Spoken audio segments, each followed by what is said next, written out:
Hi again. I'm late. Like, I almost made myself late. Um, Welcome back to the old 62. Today's episode is on a very special individual. Don't yell at me for doing this. But today's episode is on Rachel Berkowitz, also known as Blackstarr. And, yeah, I don't know if she was a Nazi, but I know she was raised by Nazis. So let's get into appearances, then we'll figure that out when we go to history.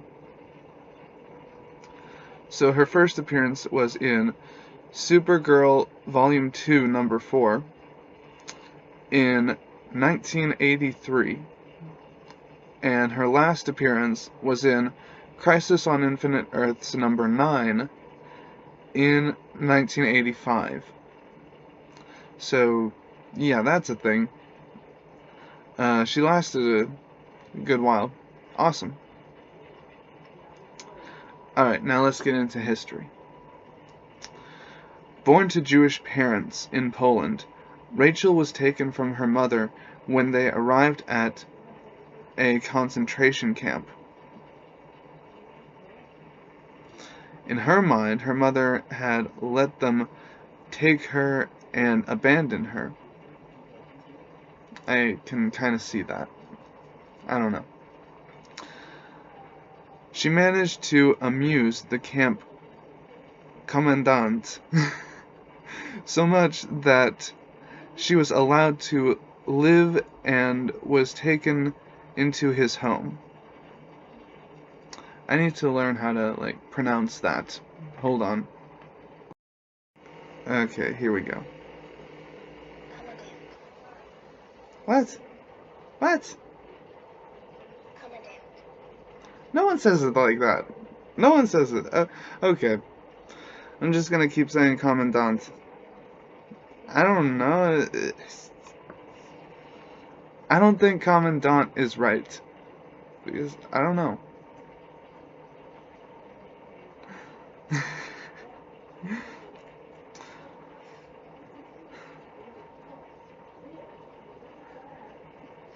Being raised in a Nazi household, combined with her mother's failure to save her, convinced Rachel that the Nazis were right. That sucks. The camp commandant had been prepared for the fall of Nazi Germany and had arranged false papers for her. These identified Rachel as American, and she set off to the United States, where she studied and received her first PhD at 18. Okay then. Cool.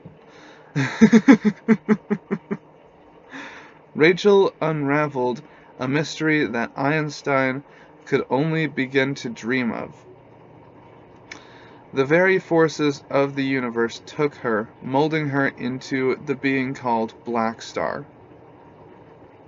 I don't even know what it's talking about.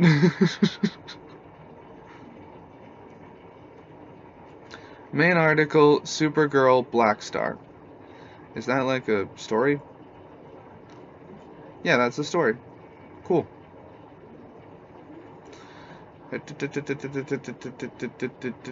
Superman returns to his fortress to find the place devastated and his cousin Kara trying her new costume.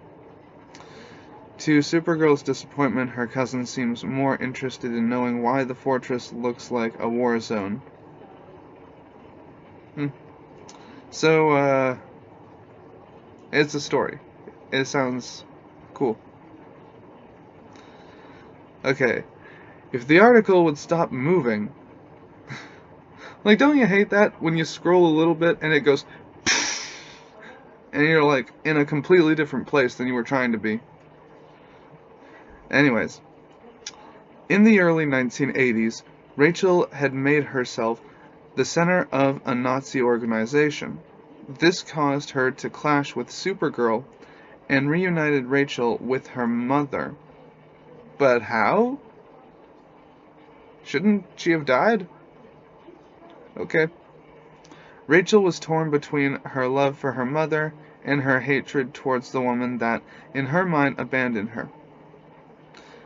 Supergirl wouldn't let her harm Mrs. Berkowitz, though, and battled her. Blackstarr teleported Supergirl and herself away to the center of the universe and tried to crush the Girl of Steel with enough cosmic energy to reduce a planet to dust. And that's in quotations. But Supergirl managed to turn her gravity manipulation powers against her, and Blackstarr was apparently torn apart between two black holes. But Blackstarr reappeared several months later, when the entire universe was falling apart in the Crisis on Infinite Earths event. Supergirl and Superman reluctantly had to work with her.